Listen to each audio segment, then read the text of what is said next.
त्यानंतर सगळ्यात महत्त्वाचं, सर्वांनी लाईक करायचं आहे, शेअर करायचं आहे, कमेंट करायची आहे आणि सबस्क्राईब तर नक्की करायचं आहे. पण सगळ्यात इम्पॉर्टंट, मोस्ट इम्पॉर्टंट म्हणजे तुम्हाला हाईप हा ऑप्शन नक्की प्रेस करायचा आहे, म्हणजे माझा व्हिडिओ जास्तीत जास्त लोकांपर्यंत नक्कीच पोहोचू शकेल. नमस्कार मित्रांनो, स्वागत आहे तुमचं माझ्या नवीन ब्लॉगमध्ये. मागच्या ब्लॉगमध्ये तुम्ही सगळ्यांनी बघितलं असेल की माझं कपाट कसं नीटनेटकं लावून घेतलं, त्याची एक छोटीशी झलक तुम्ही इथे बघू शकता. कपाट आवरल्यामुळे आता गोष्टी छान मस्त सोपं झालेलं आहे, कारण हॉलमधल्या बऱ्याच गोष्टी तिथे ॲडजस्ट होत आहेत, त्यामुळे खूप मस्त वाटतं आहे. तर कपाटाचा फायनल लुक तुम्ही बघितलात. तर आता वेळ आहे हॉल आणि सोफ्याची स्वच्छता करायची. तर बघू शकताय हॉल रॅक लावून झालेली आहे. टेबलवरचं सुद्धा सगळं सामान आवरून झालेलं आहे. बेडमध्ये भरपूर सामान होतं माझं, ते सगळं मी बाहेर काढून घेतलं. साचलं होतं, त्यामुळे सगळ्यात आधी सोफ्यावरचं सगळं सामान बाहेर काढून घेतलं. त्यानंतर बेडमधलं सगळं सामान मी बाहेर काढून घेतलेलं आहे. मैत्रिणींनो, घराचा हॉल एक असा भाग आहे जिथे आपण सगळ्यात जास्त वेळ घालवतो आणि त्यामुळे तिथे सगळ्यात जास्त पसारा होतो. आजच माझ्या सोफ्याची अवस्था बघून कशी झाली आहे. कपडे, मुलांची खेळणी, इतर वस्तू, डोंगरांचा खच साचलाय. तर जोपर्यंत हा सोफा आवरला जात नाही तोपर्यंत पूर्ण हॉल अस्तव्यस्त वाटेल. सगळ्यात आधी मी सोफ्यातले एक एक सामान बाहेर काढून घेतलं. सर्व सोफा पूर्ण रिकामा करून त्यामध्ये धूळ कचरा बाहेर काढून घेतला. तिथून बघू शकता सगळं सामान सोफा क्लीन करून आता रिकामा झाल्यावरती मी पूर्णपणे सगळं सामान तिथे ठेवलेलं आहे व्यवस्थित लावून. त्यानंतर परत ठेवलं, त्याचे वर्गीकरण केलं. जे कपडे कपाटात जायला हवे ते बाजूला काढले. त्यानंतर इथलं सुद्धा सगळं बरंचसं सामान या बेडमध्ये गेलेलं आहे. आता सोफा स्वच्छ झालाय, त्यावर मस्तपैकी सगळं सामान लावून आणि बंद करून आणि मग हॉल पूर्णपणे आवरल्यासारखा होईल.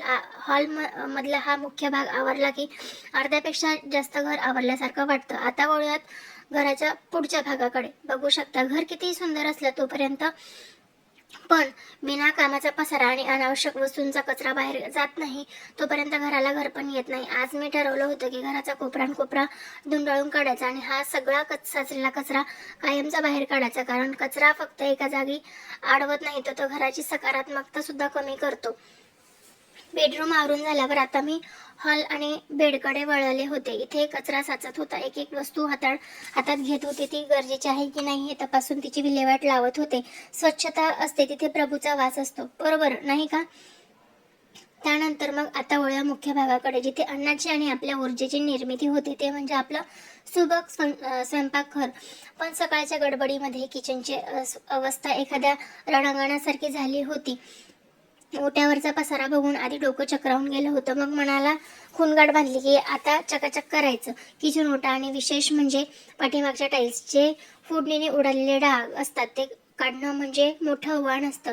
ते मी आज चांगलं काथ्यानं आणि साबणानं घेऊन टाईल्स कसकसून घासून घेतले. गॅसचा ओटा जेव्हा असा लख्ख चमकतो ना, तेव्हा तिथे उभा राहून स्वयंपाक करायचा एक वेगळाच उत्साह येतो.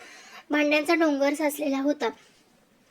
बघू शकताय, मी आधी किचन साफ करून घेतला. भांड्यांचा डोंगर साचला होता, पण त्याआधी टाईल्स स्वच्छ करणं महत्त्वाचं होतं, कारण जोपर्यंत किचन ओटा स्वच्छ होत नाही तोपर्यंत कोणत्याही कामात मन लागत नाही असं मला वाटतं.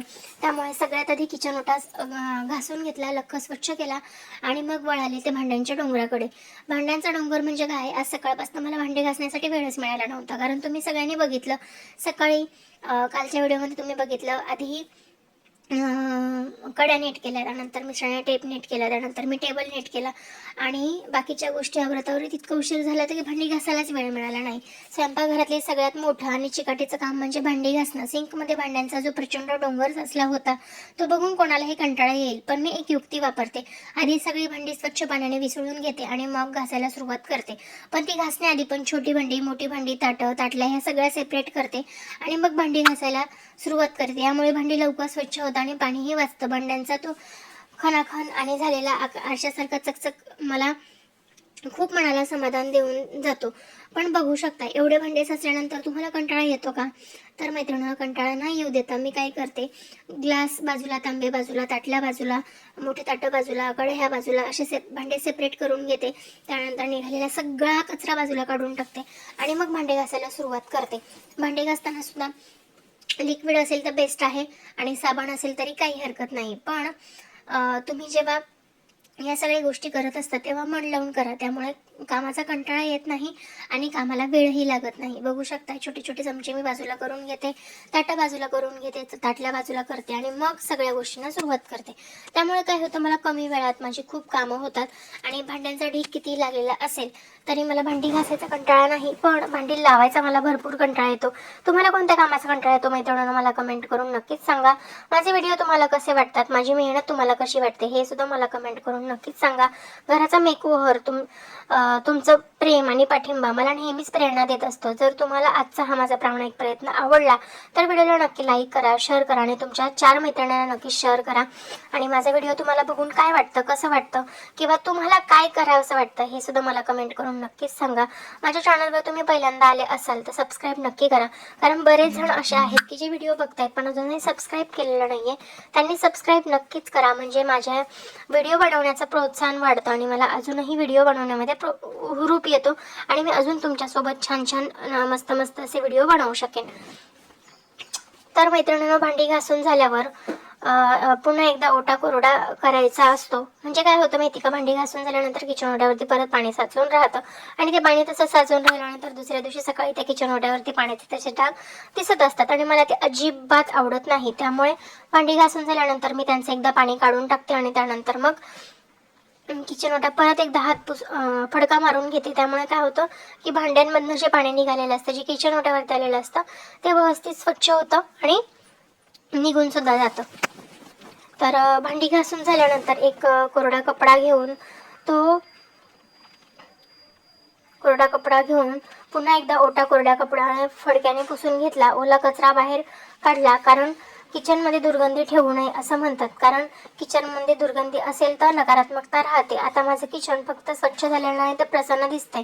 सगळं पाणी पुसून काढल्यावर जेव्हा ओटा वाळतो तेव्हा त्याचं ते लखलखीत रूप पाहण्यासारखं असतं. हे सगळं आवरल्यावर आता कुठे खरं मिशन सक्सेसफुल झाल्यासारखं वाटतंय. आता सगळेच कोपरे आवरलेत, फक्त एकच गोष्ट बाकी आहे ती म्हणजे घराची फरची. पॅसेजपासून सुरुवातीला पॅसेज पुसायचा होता, सगळं करायचं होतं, पण त्याआधी मग मी भिंतीवरती जे डाग उडालेले होते ते पुसून घेतले. लस्टर कलर असल्यामुळे कलरसुद्धा व्यवस्थित पुसता येतो. बघू शकताय फायनल माझा किचन ओटा लखलखीत झालेला आहे. त्यानंतर आता फायनल गोष्ट येते ती म्हणजे फरची पुसणं. पॅसेजपासून सुरुवात केली. थंड पाण्यामध्ये थोडेसे फिनाईल टाकले, मीठ टाकले, हळद टाकली, क्लिन्झर टाकलं आणि फरची पुसायला सुरुवात केली. हळद टाकल्यामुळे काय होतं की नकारात्मकता जाते आणि फिनाईल वगैरेमुळे सुवास येतो. फरची पुसायला घेते तेव्हा घरातल्या कोपऱ्यामध्ये नवा श्वास घेतल्यासारखं वाटतो. फरची पुसतानाही तो ओलावा, घरातला दरवळणारा सुगंध मनाला एक वेगळी ऊर्जा देऊन जातं. आता बघा माझं घर सगळं कसं जागेवर नीटनेटकाने टिपटाप झालेलं आहे. सकाळच्या त्या पसाऱ्यातून हे घर आता किती प्रसन्न आणि शांत वाटतंय. मेहनत खूप झाली, पाठ दुखते, पण जेव्हा घर असं लख्ख आणि नीटनेटकं दिसतं तेव्हा सगळा थकवा निघून जातो. त्यानंतर बघू शकता तुम्ही माझं किचन वगैरे सगळं अगदी लखलखीत झालेलं आहे. सगळा पसारा आवरून झालेला आहे. मी रात्री शक्यतो ही सगळी कामं करून घेते, त्यामुळे काय होतं सकाळी उठल्यानंतर पसारा कमी राहतो आणि उठल्यावरती आपल्याला प्रसन्न सुद्धा वाटतं. तर फायनल माझं सगळं आवरून झालेलं आहे. स्वयंपाकघर म्हणजे घराचं हृदय असतं.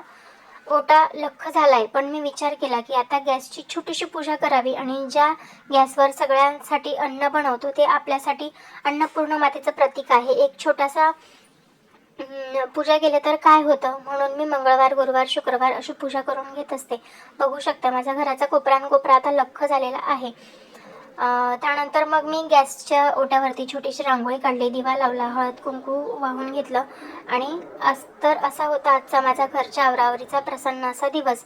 तुम्हाला आजचा माझा हा घराचा आवरण्याचा व्लॉग कसा वाटला हे कमेंट करायला नक्की विसरू नका. त्यानंतर मग मी एक गोष्ट अंगी वाळून घेतलेली आहे. 21 दिवसाचा माझा डायरी लेखनाकडे वळते.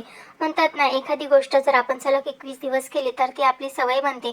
मी जो हा सकारात्मकतेचा आणि यशाचा प्रवास या डायरीमध्ये माध्यमातून सुरुवात केलेली आहे, त्याचे अनुभव मला आता रोज आयुष्यात जाणवू लागले आहेत. मन शांत होतं आणि कामातही एक वेगळा उत्साह येतो. तुम्ही सुद्धा असा एक छोटा संकल्प करून बघा, जर तुम्हाला तुमच्या ध्येयाच्या जवळ नेईल. तर असा होता आजचा माझा संपूर्ण दिवस आणि घराचा मेकओव्हर. तुमचं प्रेम आणि पाठिंबा यामुळे आजचा प्रामाणिक प्रयत्न तुम्हाला कसा वाटला हे मला कमेंट करून नक्कीच सांगा. आजची मेहनत जर तुम्हाला आवडली असेल, माझा आजचा व्हिडिओ आवडला असेल तर व्हिडिओला लाईक करा, शेअर करा आणि चॅनलवर नवीन असेल तर चॅनलला सबस्क्राईब नक्की करा.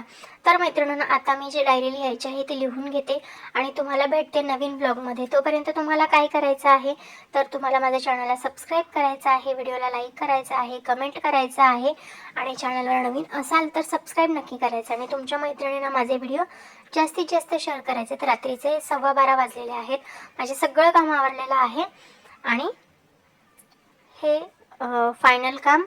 आता तुम्हाला काय करायचं आहे, लाईक करायचं आहे व्हिडिओ, त्यानंतर शेअर करायचं आहे, कमेंट करायची आहे आणि सबस्क्राईब करायचे आणि त्यानंतर सगळ्यात मोस्ट इम्पॉर्टंट गोष्ट म्हणजे हाईपसुद्धा नक्की करायचं आहे, म्हणजे माझा व्हिडिओ जास्तीत जास्त लोकांपर्यंत पोहोचू शकेल. चला तर मग भेटूया नवीन व्हिडिओमध्ये. तोपर्यंत स्वतःची काळजी घ्या आणि हसत खेळत राहा. श्री स्वामी समर्थ. जय जय स्वामी समर्थ. बाय बाय मैत्रिणींनो.